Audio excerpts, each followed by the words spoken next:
Hello hi. నేను మీ మీ history ఆఫీసర్ని. మళ్ళీ మనం మరో వీడియో చేసుకోవడానికి నేను చాలా సంతోషంగా ఉన్నాను. శాతవాహనులు శాసనాలు అని చెప్పి పార్ట్ 1 నిన్న మొన్న పెట్టుకున్నాం మనం. శాతవాహనులు పార్ట్ 2లో శాసనాల గురించి మనం ఈరోజు మరికొన్ని శాసనాల గురించి చెప్పుకుందాం. శాసనాల మీద హిస్టరీలో ఎక్కువ ప్రశ్నలు వస్తున్నాయి. ఇప్పుడు రేపు 17వ తారీఖు ఏపీలో కానిస్టేబుల్ ఎగ్జామ్ ఉంది.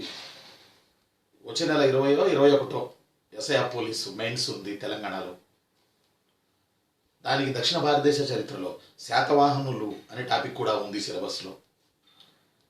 ఇక అటు ఇటు రెండు రాష్ట్రాల్లో గ్రూప్స్లో అయితే శాతవాహనులు కంపల్సరీ సిలబస్. రెండోది ఏంటంటే దక్షిణ భారతదేశపు ఆర్థిక, సామాజిక, రాజకీయ, మత, సాంస్కృతిక చరిత్రకు శ్రీకారం చుట్టిన వాళ్ళు శాతవాహనులు. కాబట్టి ఇది ఎగ్జామినేషన్ పాయింట్ ఆఫ్ వ్యూలో చాలా ఇంపార్టెంట్. పోయినసారి మనం చెప్పాం శాతవాహనుల శాసనాలు చెప్పాం. వాటిలో ఒకటి నాసిక్ శాసనం అన్నాం, నానేక్ ఘాట్ శాసనం అన్నాం, భట్టిప్రోలు నిగమ సభ శాసనం అన్నాం, మేకధోని శాసనం అన్నాం, ఉన్నాఘర్ శాసనం అన్నాం. పోయినసారి శాసనాల గురించి కొన్నిటి గురించి మనం చెప్పుకున్నాం. బహుశా మీరు అవన్నీ చదివి ఉంటారు, రాసుకుని ఉంటారు. బాగా చదవండి. కొత్త కొత్త విషయాలు మీకు చాలా చెప్తున్నాను నేను. ఇవన్నీ ఉపయోగించుకోండి. జాబు కొట్టండి. బీపీలు, షుగర్లు లేకుండా హాయిగా తృప్తిగా బతకండి. రైట్? లైఫ్ ఈజ్ బ్యూటిఫుల్, అది మర్చిపోకండి. మనుషులుగా పుట్టాం, ఇదే ఫస్ట్ మనం చాలా సంతోషపడాల్సినటువంటి విషయం. బాధలు ఉంటాయి, బాధలతోనే మరి జీవితం. కష్టపడాల్సిందే. అప్పనంగా ఏది రాదు, కష్టపడాల్సిందే. ఒకవేళ అప్పనంగా ఏదన్నా వచ్చినా అది పోతుంది. కష్టపడి మనం నిలబెట్టుకునేది జాబు మాత్రమే. ఎందుకంటే జాబు మనం కష్టపడి కొట్టుకుంటే మనం చనిపోయే వరకు ఉంటుంది జాబు మన చేతిలో. ఫ్యూచర్లో మనం చనిపోయినప్పుడు ఒకవేళ అప్పుడు ఏమంటారంటే ఫలానా ఎంఆర్ఓ చనిపోయాడు, ఎండిఓ చనిపోయాడు, ఎస్ఐ చనిపోయాడు ఇలా అంటారు తప్ప పేరు పెట్టి పిలవరు. అంటే మనం కష్టపడి సాధించుకున్నది మనం చనిపోయే వరకు మన చేతిలో ఉంటుంది. అందువల్ల ఈ లోకంలో లక్షలు, కోట్లు, బిల్డింగులు, భవంతులు, పొలాలు ఇవన్నీ కాదు. గవర్నమెంట్ జాబుని మించింది ఇంకోటి లేదు. మీరు ఎలా చదువుతారో, రాత్రి పగలు చదువుతారో నాకు తెలీదు. మీరు జాబులు కొట్టి తీరాలంతే. ఒక్క జాబున్నా కొట్టి తీరాలి. మీకు అదృష్టం రా, మీకోసం నోటిఫికేషన్లు వచ్చినాయి. తెలంగాణ కానీ ఆంధ్ర కానీ ఈ నోటిఫికేషన్లు మీకోసం వచ్చినాయి. మీరు కొట్టాలి జాబులు. మీ జన్మ హక్కు జాబ్ కొట్టడం. ఇలా మీరు జాబ్ కొట్టకపోతే మీ తరం పోయి కొత్త తరం మీ వెనకాల పోటీ వస్తుందిగా. వాళ్ళ వెనకాల కొత్త తరం వస్తురుగా, వాళ్ళ వెనకాల ఇంకో కొత్త తరం వస్తురుగా. అప్పుడు వాళ్ళతో మీరు పోటీ పడాలంటే కష్టం కాదు. అందువల్ల ఎప్పటి పని అప్పుడే అయిపోవాలి. రైట్? జాబు కొట్టి తీరాలి. రైట్? ఈరోజు మనం శాతవాహనులకు సంబంధించి మరికొన్ని శాసనాలు శాతవాహనులు పార్ట్ 2 వీడియోలో మనం చెప్పుకుందాం. ఇందులో భాగంగా బాగా గుర్తుపెట్టుకోండి. నాసిక్ శాసనం, నానేక్ ఘాట్ శాసనం, భట్టిప్రోలు పేటిక నిగమ సభ శాసనం, మేకధోని శాసనం, ఉన్నాఘర్ శాసనం, వృషభదత్తుడి నాసిక్ 2వ శాసనం అనే ఆరు శాసనాల గురించి మనం చెప్పుకోవడం జరిగింది. మరికొన్ని శాసనాలు ఉన్నాయి. ఈరోజు వాటి గురించి వివరణ చూద్దాం. రైట్? ఇందులో భాగంగా మనం గుర్తుపెట్టుకోవాల్సింది హాతి గుంఫా శాసనం. బాగా గుర్తుపెట్టుకోండి. హాతి HATI హాతి గుంఫా GUMPHA హాతి గుంఫా శాసనం. రైట్? హాతి అంటే ఏనుగు, గుంఫా అంటే పాదం. ఏనుగు పాదం ఆకారంలో ఉన్న గుట్టపై లిఖించబడిన శాసనం ఒరిస్సాలో, కళింగలో, తోసలిలో, ఓండ్ర దేశంలో. రైట్? దీనిని హాతి గుంఫా శాసనం అంటారు. కళింగ రాజు ఖారవేలుడు అనే ఆయన ఈ శాసనాన్ని వేయడం జరిగింది. కళింగరాజు ఖారవేలుడు ఈ శాసనాన్ని వేయడం జరిగింది. ఈ శాసనం పేరు హాతి గుంఫా శాసనం. ఈ శాసనం ఏం చెప్తుందంటే మొదటి శాతకర్ణి కాలంలో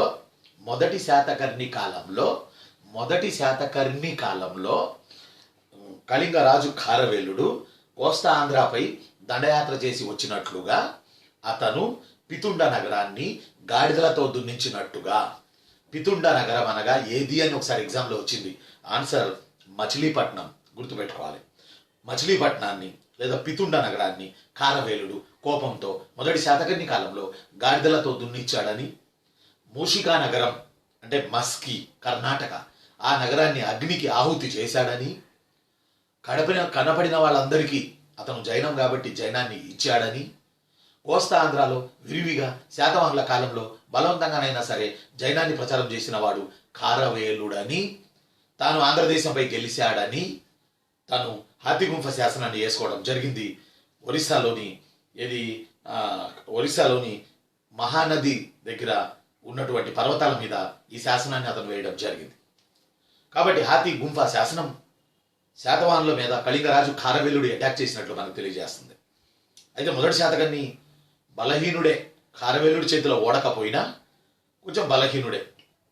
అతని కాలంలోనే కోస్తాంధ్ర ఒరిస్సాకి వెళ్ళింది. ఓ మాట చెప్పాలంటే మొదటి శాతకర్ణి కాలంలో. అదేరా నాగానిక వాళ్ళ భర్త. రైట్. అయితే ఇక్కడ మనం గమనించాల్సిన మరో పాయింట్ ఏంటంటే, మొదటి శాతకర్ణి తర్వాత రెండో శాతకర్ణి వచ్చాడు శాతవాహనుల్లో. ఇతను కారవేలుడి మీద కక్ష తీర్చుకోవడానికి, పగ తీర్చుకోవడానికి అక్కడ దండయాత్రకు వెళ్ళాడు. అయితే అప్పుడు కారవేలుడు లేడు, కానీ కళింగను ఓడించి ఆంధ్రదేశంలో శాతవాహన రాజ్యంలో కలిపిన రాజు ప్రతీకారం తీర్చుకొని రెండవ శాతకర్ణి. మర్చిపోకండి. ఇది మనకు ప్రీవియస్ పరీక్షల్లో అడిగాడు. ఏమడిగాడంటే, రెండో శాతకర్ణి కళింగను ఆక్రమించుకున్నట్టు చెప్పే జాతక కథ ఏది అని అడిగాడు. చెప్పే జాతక కథ ఏది? రెండో శాతకర్ణి కళింగ రాజ్యాన్ని ఆక్రమించుకున్నట్టు మనకు చెప్పే జాతక కథ ఏది? అసలు జాతక కథలు అంటే ఏంటి? బుద్ధుడి పూర్వ జన్మ గాథలను జాతక కథలు అంటారు. ఈ జాతక కథలు 501 ఉన్నాయి. 500 కాదు, 501 ఉన్నాయి. ఇవి సింహళ పాళిలో రాయబడ్డాయి. సింహళ పాళిలో ఈ జాతక కథలు రాయబడ్డాయి. ఈ జాతక కథలలో చుళ్ళ కళింగ జాతక కథ రెండో శాతకర్ణి కళింగను ఆక్రమించుకొని శాతవాహన రాజ్యంలో కలిపేశాడని మనకు చెప్తుంది. చుళ్ళ కళింగ జాతక కథ. మళ్ళీ చెప్పినారా చిన్ను? చుళ్ళ CHULLA చుళ్ళ కళింగ జాతక story mentioned second Satakarni occupied Kalinga and also he merged Kalinga in Satavahana Kingdom. These information mentioned. బాగా గుర్తుపెట్టుకోవాలి. చుళ్ళ కళింగ జాతక కథ. రైట్. ఆ కారవేలుడేమో ఆంధ్రాపై దండయాత్ర చేశాడని చెప్పేదేమో హాతిగుంఫ శాసనం. ఇప్పుడు మన టాపిక్ శాతవాహనుల శాసనాలు పార్ట్ 2లో ఉన్నాం మనం. ఇందులో భాగంగా హాతిగుంఫ శాసనం గురించి ఇప్పుడు మనం మాట్లాడుకుందాం. రైట్. ఇక ఇంకొక శాసనం అల్లూరు శాసనం. రాసుకోండిరా, బాగా వినండిరా. అల్లూరు శాసనం. ఈ అల్లూరు గుంటూరు జిల్లాలో ఒక అల్లూరు ఉంది, నెల్లూరు జిల్లాలో ఒక అల్లూరు ఉంది. మనకి నెల్లూరు జిల్లాలో అల్లూరులో ఒక శాసనం దొరికింది, శాతవాహనుల కాలం నాటిది. అల్లూరు శాసనం, నెల్లూరు జిల్లా అల్లూరు శాసనం. ఈ శాసనాన్ని ఏ రాజు చేశాడో మనకి క్లారిటీ లేదు చరిత్రలో. అయితే ఒకటి మాత్రం నిజం, శాతవాహనుల కాలం నాటి సముద్రాల వర్తక వ్యాపారాల గురించి ప్రధానంగా తెలియజేసే శాసనం అల్లూరు శాసనం. బాగా వినాలి, బాగా వినాలి, రాసుకోవాలి, జాబ్ కొట్టాలి. అల్లూరు శాసనం ఎవరో శాతవాహన రాజు చేసి ఉండొచ్చు. ఇది సముద్ర వర్తక వ్యాపారాల గురించి తెలియజేస్తుంది మనకి. శాతవాహనులు ఒకే ఒక్క దేశంతో విరివిగా వర్తక వ్యాపారాలు చేశారు. అది రోమ్ దేశంతో. రోమ్ లేదా ఇటలీ రెండు ఒకటేగా. కాబట్టి ఈ దేశంతో వర్తక వ్యాపారాలు చేసినట్టు అల్లూరులో దొరికిన శాసనం ఏం చెప్తుందో తెలుసా? చెప్పనా వద్దా? చెప్పమంటారా? నేను చెప్పను. ఇప్పుడు చెప్తా. ఎందుకు మీకు గ్యాప్ ఇచ్చానంటే మీరు ఈలోపు ఆలోచిస్తారని. చెప్తారా? మరి చెప్తారా? నేను చెప్తాను, సరేనా? రాసుకోండి, వినండి. అల్లూరు శాసనం ఆ రోజుల్లో సముద్రాల ఓడరేవులను గుర్తుపట్టడానికి వ్యాపారం చేస్తూ సముద్రాల మీద వస్తున్న నౌకలు తమ ఓడరేవుని గుర్తుపట్టడానికి మోడ్రన్లో అయితే లైట్ హౌస్లు అని ఉన్నాయి. మీకు తెలుసు లైట్ హౌస్లు అంటే. దాన్ని బట్టి నౌకలు సముద్రం నుంచి ఓడరేవు చేరతాయి. శాతవాహనుల కాలంలో ఇలాంటి లైట్ హౌస్ల గురించి అల్లూరు శాసనం చెప్పింది. జోకులు కాదు, నిజం. అల్లూరు శాసనం చెప్పింది. రైట్. అల్లూరు శాస్త్రం ఏం చెప్పిందంటే లైట్ హౌస్లను రాయలా. లైట్ హౌస్లను ఎట్లా రాస్తుంది? ఆ రోజుల్లో ఓడరేవుల వద్ద దారి చూపడానికి సముద్రం నుంచి వస్తున్న నౌకలకి వీళ్ళు కొన్ని కాగడాల లాంటి నిర్మాణాలు జరిపేవాళ్ళు. దానిని యోనక దివ్వే అంటారు అని అల్లూరు శాసనంలో రాసి ఉన్నది. యోనక దివ్వెలు ఓడరేవుల వద్ద ఉండేవి. యోనక దివ్వెలు. మళ్ళీ చెప్పనారా తమ్ముడు? యోనక దివ్వెలు.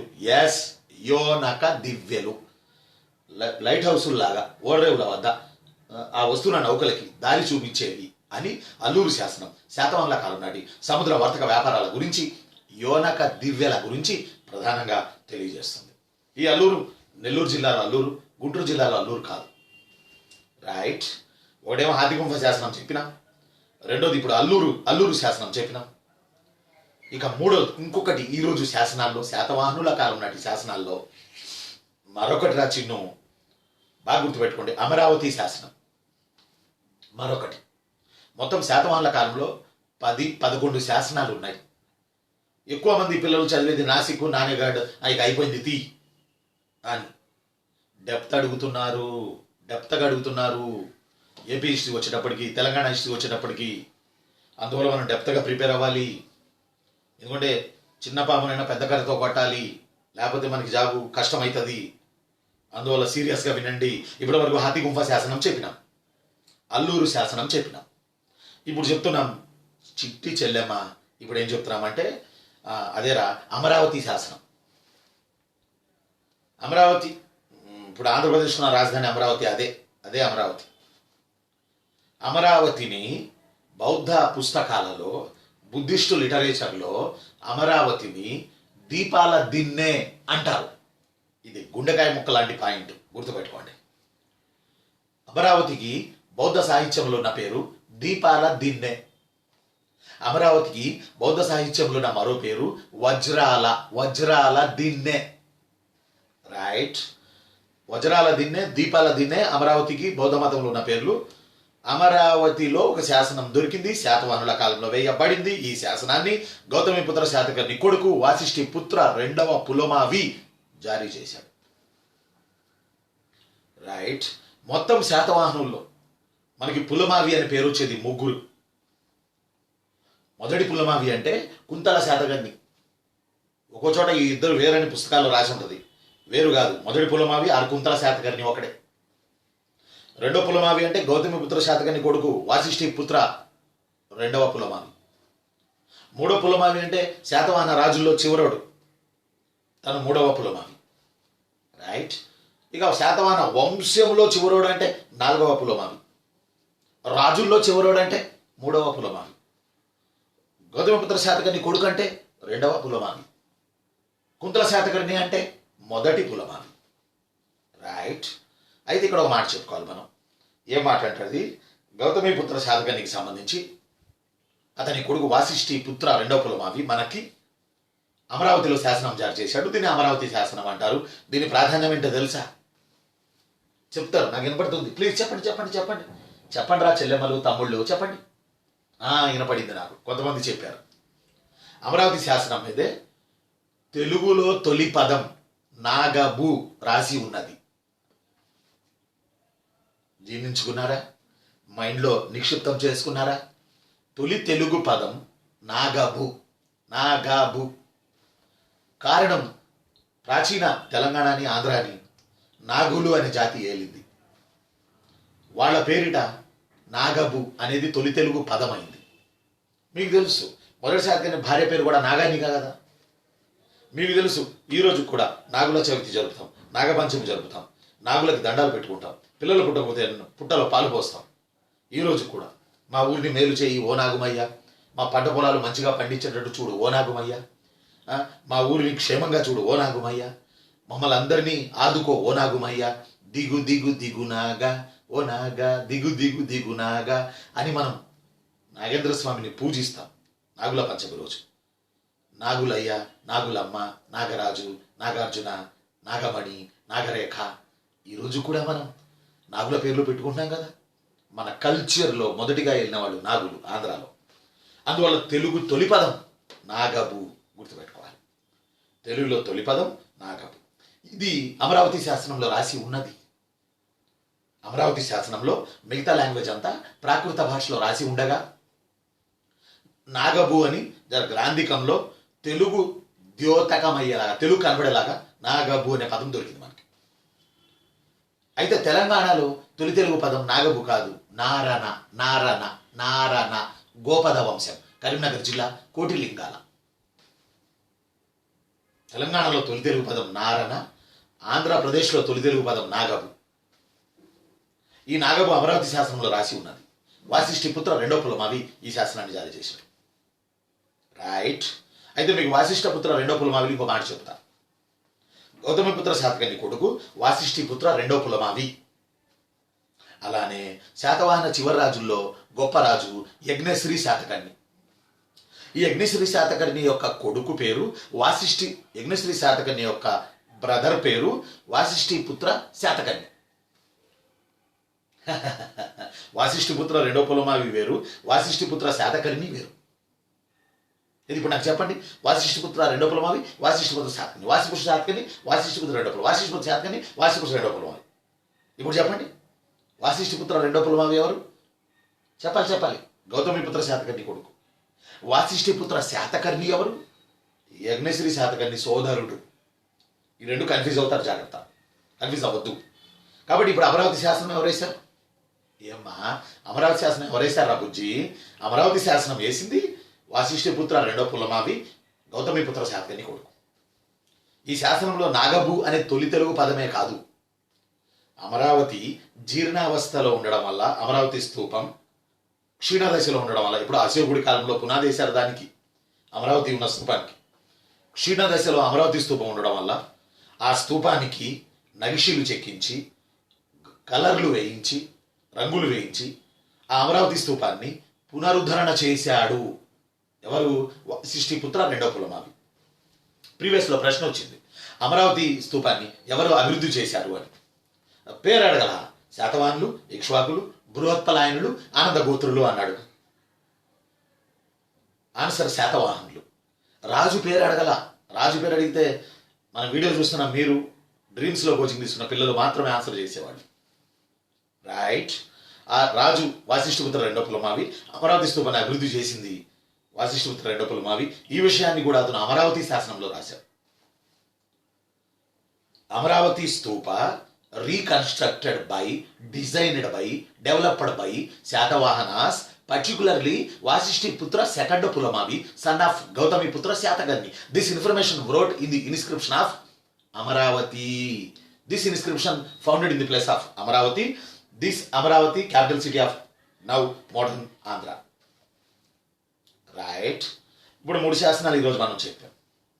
ఒకటి అల్లూరు శాసనం, ఇంకోటి హాతిగుంప శాసనం, మరొకటి అమరావతి శాసనం. రైట్. ఇంకొక శాసనం బాగా గుర్తుపెట్టుకోండి, ఎర్రగుడిపాడు శాసనం. ఎర్రగుడిపాడు శాసనం కడప. ఎర్రగుడిపాడు శాసనం కడప, బాగా గుర్తుపెట్టుకోవాలి. అలానే రాజుల మందగిరి శాసనాలు కర్నూలు. రాజుల మందగిరి శాసనం, మందగిరి GIRI, రాజుల మందగిరి శాసనాలు కర్నూలు. ఎర్రగుడిపాడు కడప. ఈ రెండు శాసనాలు అశోకుడు జారీ చేసినాడు. అశోకుడు అసలు భారతదేశంలో శాసనాలు అని అంటే అశోకుడే. ఎన్ని శాసనాలు వేసాడు తను. ఒక కామెడీగా చెప్పాలంటే అశోకుడు ఎప్పుడు చూసినా ఒక శాసనాన్ని భుజాన్ని వేసుకుని వెళ్తా ఉండేవాడట రోడ్డేమట. కారణం, అశోకుడు అనగానే ఎవరైనా ఏం చెప్తారు? రోడ్లు వేయించాడు, చెట్లు నాటించాడు. చెట్లు నాటించాడుగా, మొక్కలు నాటించాడు, రోడ్లు వేయించాడు. గుర్తుపెట్టుకోవాలి. ఆ రోడ్ల మీద శాసనాలు వేశాడు. కాబట్టి అశోకుడు శాసనాలు ఎక్కువగా కర్ణాటకలో ఉన్నాయి. మొత్తం తెలంగాణ ఆంధ్రాన్ని కలుపుకుంటే అశోకుడికి చెందిన శాసనాలు రెండే రెండు దొరికాయి. అశోకుడు శాతవాహనులకి ముందే పాలించాడు మౌర్యుల్లో. శాతవాహనులకి సీనియరే మౌర్యులలో అశోకుడు, నార్త్ ఇండియాలో. ఆ అశోకుడికి చెందిన 2 శాసనాలు మనకి రాయలసీమలో దొరికాయి. ఆ రాయలసీమలో దొరికిన అశోకుడి శాసనాల్లో ఒక శాసనం తమ్ముళ్ళు చెల్లెళ్ళు ఎర్రగుడిపాడు శాసనం, కడప. ఈ శాసనం అశోకుడు గురించి చెప్తుంది, ఇది మనందరికి తెలిసిందే. అంతకన్నా కత్తి ఏంటంటే, ప్రీవియస్లో అడిగాడు క్వశ్చన్, శిష్యుల మస్తిష్కంలో ధర్మాన్ని బోధించాల్సిన, శిష్యుల మస్తిష్కాలలో ధర్మాన్ని బోధించాల్సిన ప్రథమ కర్తవ్యం గురువులది అని ఏ శాసనంలో రాసి ఉన్నది అని ఎగ్జామ్లో వచ్చింది ప్రీవియస్ ప్రశ్న. మళ్ళీ చెప్పనారా చెల్లెమ్మ? శిష్యుల మస్తిష్కంలో ధర్మాన్ని బోధించాల్సిన ప్రథమ కర్తవ్యం గురువులకు ఉన్నది అని చెప్పబడిన శాసనం ఎర్రగుడిపాడు శాసనం. అశోకుడు వేయించాడు ప్రాకృత భాషలో, బ్రాహ్మీ లిపిలో. రైట్, చాలా ఇంపార్టెంట్, గుర్తుపెట్టుకోండి. ఓకేనా? అంటే ఏం చెప్తున్నాడు ఆయన? ధర్మాన్ని బోధించండి అని చెప్తున్నాడు. ధర్మం అంటే ఏంటి? పెద్దల ఏడ గౌరవం, బంధువుల ఏడ ఆదరణ, గురువుల ఏడ వినయ విధేయతలు, ఉపకారం చేసిన వాళ్ళకి అపకారం చేయకపోవడం, ఇవి ధర్మం అంటే. అశోకుడు ధమ్మ అనే ఒక నూతన సూత్రాన్ని పెట్టాడు భారతదేశంలో. ఆ నూతన సూత్రాలను ఎక్కడ పడితే అక్కడ శాసనాల్లో వేశాడు. ఆ ధర్మం ద్వారా ప్రజలందరినీ నీతిమంతులను చేయాలని, తద్వారా మంచి పరిపాలన అందించాలని అశోకుడి వాదన. అందువల్ల అశోకుడు భారతదేశం మొత్తం ధర్మ మహామాతృలు అనే ధర్మాన్ని ప్రచారం చేసే వాళ్ళని నియమించాడు. కాబట్టి అలాంటి వాళ్ళు చేసే ప్రచారం గురించి అశోకుడు ఎర్రగుడిపాడు శాసనంలో రాశాడు. ఇది కడప జిల్లాలో ఉంది. రైట్. ఇక రెండోది రాజుల మందగిరి, ఇది కర్నూలులో ఉంది. మరొక శాసనం ఎర్రగుడిపాడు శాసనం, అక్కడ క్లోజ్. రాజుల మందగిరి శాసనం, GIRI. రాజుల మందగిరి శాసనం. ఇక్కడ విచిత్రం ఏంటంటే ఈ శాసనాలు 2, మందగిరి శాసనం పెద్దది, మందగిరి శాసనం చిన్నది. రాజుల మందగిరి శాసనం పెద్దది, రాజుల మందగిరి శాసనం చిన్నది. ఒకటి పెద్దది, ఇంకోటి చిన్నది. రైట్. రాజుల మందగిరి శాసనం కర్నూలులో దొరికినాయి 2 చిన్న శాసనాలు. ఇవి అశోకుడు వేశాడు, ప్రాకృత భాషలో బ్రాహ్మీ లిపిలో ఉన్నాయి. ఈ శాసనాలు ఏం చెప్తాయంటే, ఈ శాసనాల్లో ప్రాకృత భాషలో ఏం రాసిందంటే, జర గుర్తుపెట్టుకోండి, జంతువుల ఎడ, జీవుల ఎడ, సర్వప్రాణుల పట్ల దయ చూపండి. రెండోది, సేవకుల పట్ల మానవతా మార్గాన్ని అనుసరించండి. 3, అన్ని మతాల పట్ల పరమత సహనాన్ని కలిగి ఉండండి. 4, పెద్దల ఎడ గౌరవాల్ని ప్రదర్శించండి. ఈ 4 పాయింట్లు రాజుల మందగిరి చిన్న శిలాశాసనంలోను, రాజుల మందగిరి పెద్ద శిలాశాసనంలోనూ రాసి ఉన్నాయి. ఎర్రగుడిపాడు శాసనంలో శిష్యుల మస్తిష్కంలో ధర్మాన్ని బోధించాల్సిన ప్రథమ కర్తవ్యం గురువులకు ఉంది అని ఎర్రగుడిపాడు శాసనంలో రాసింది. ఈ శాసనాలు మనకి ఏటుగురి బలరామూర్తి ఆంధ్రుల సంక్షిప్త చరిత్ర అనే పుస్తకంలో ఇలాంటి విషయాలు ఉన్నాయి. మనకి ఇలాంటి రేర్ అయిన ప్రశ్నలు మనకి ఎగ్జామ్లో అడుగుతా ఉన్నాడు. అయితే ఎర్రగుడిపాడులో, రాజుల మందగిరిలో అశోకుడు ప్రాకృత భాషలో వేసిన 2 శాసనాలలో మనల్ని ఏమని పేర్కొన్నాడు? మన భూభాగం మీద వేశాడు కదా, మన తెలుగునాట వేశాడు కదా. వేశాడు కనుక అతను ఏమని పేర్కొన్నాడు? ఆ శాసనాల్లో మన తెలుగు వాళ్ళని ఏమని పేర్కొన్నాడు అని అంటే, ఆంధ్ర భృత్యులు అని పేర్కొన్నాడు. Andhra భృత్యులు, BRU THULU Andhra భృత్యులు, BB బాంబేలో B, ఆంధ్ర భృత్యులు అని మనని పిలిచాడు. అంటే అర్థం ఏంటంటే, మౌర్యులకి అశోకుడికి మనం సామంతులం, కాబట్టి మనం తిరగబడడానికి వీల్లేదు, నేను చెప్పినట్టు మీరు వినాలి అని అశోకుడు ఆ శాసనాన్ని వేస్తూ ధర్మాన్ని ప్రచారం చేశాడు. రైట్. అంటే అశోకుడు కళింగ యుద్ధం తర్వాత బౌద్ధాన్ని తీసుకున్నాడు, ఇండియాలో బౌద్ధ మతాన్ని తీసుకున్నాడు. కళింగ యుద్ధం తర్వాత బౌద్ధ మతాన్ని తీసుకున్న తర్వాత అతను బౌద్ధ మతాన్ని తీసుకున్నాడు అన్నది నిజం, కానీ ఉపగుప్తుడు అనేవాడి దగ్గర. బట్ తను ప్రచారం చేసింది దేశ విదేశాల్లో ధర్మం తప్ప ధమ్మ తప్ప అతను బౌద్ధాన్ని ప్రచారం చేయలేదు. బౌద్ధం వేరు, ధర్మం వేరు. Ashoka took Buddhism, it's a right. But Ashoka preached and propagated బౌద్ధ ధర్మ in entire world, and also India, and also South India, and also Sri Lanka, and also Burma, and also Malaya, and also ఆగ్నేయ Asia దేశాలు. కాబట్టి అశోకుడికి చెందిన శాసనాలు Erragudipadu, then also రాజుల మందగిరి శాసనాలు. కాబట్టి ఈరోజు మనం శాసనాల గురించి 10వ 11వ శాసనాల గురించి ఈరోజు మనం మాట్లాడుకుందాం. ఇందులో భాగంగా ఒకటి నాసిక్ శాసనం. బాగా గుర్తుపెట్టుకోండి మళ్ళీ ఒకసారి.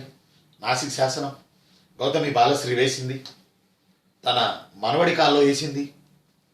మనవడు ఆయన నవనగర స్వామి వాసిష్ఠపుత్ర రెండో పులమావి అతని కాల్లో వేసింది. గౌతమిపుత్ర శాతకనికి బిరుదులు ఇచ్చింది. బాలశ్రీ రాజమాత. నానేఘాట్ శాసనం మొదటి శాతకని భార్య నాగానిక వేసింది. ఆమె ఆ శాసనాన్ని తన పెద్ద కొడుకు వేదశ్రీ కాలంలో వేసింది. ఆ శాసనంలో మొదటి శాతకని గురించి నా మొగుడు నా మొగుడు నా మొగుడు దక్షిణాధిపతి అని, అప్రతిహాత చక్రవర్తి అని, తను సగటు భారతీయ స్త్రీలాగానే భర్తను శాసనాల్లో పొగిడింది. ఆ తర్వాత ఇంకోటి మనం చెప్పినాం, ఇది రుద్రదాముడి వృషభదత్తుడి నాసిక్ శాసనం అని. ఈ వృషభదత్తుడి నాసిక్ శాసనం శాతవాహనుల కాలంలో శ్రేణుల గురించి, ద్రవ్య వడ్డీ సిద్ధాంతం గురించి చెప్పింది. శాతవాహనుల కాలంలో మ్యాక్సిమం వడ్డీ రేటు 12% అని, మినిమం వడ్డీ రేటు 2% అని ఇది చెప్పింది వృషభదత్తుడి నాసిక్ శాసనం. ఇది నహపానుడి అల్లుడు అని చెప్పి వివరంగా నేను పార్ట్ 1 వీడియోలో చెప్పా. శాతవాహనులు పార్ట్ 1, ఇది పార్ట్ 2 ఇప్పుడు నడుస్తుంది. అలానే ఉన్నాఘర్ శాసనం అని చెప్పా.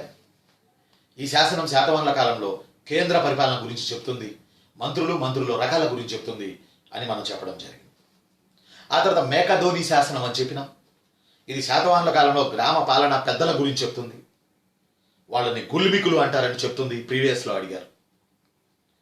అలానే మరొకటి భట్టిప్రోలు పేటిక నిగమ సభ శాసనం కుబేర నాగుడు వేశాడు. ఈ శాసనం శాతవాహనుల కాలం నాటి అర్బన్ అడ్మినిస్ట్రేషన్ గురించి చెప్తుంది, పట్టణాల పరిపాలన గురించి చెప్తుంది. పట్టణాలను శాతవాహనుల కాలంలో నిగమ సభలు పాలించాయి అని చెప్తుంది.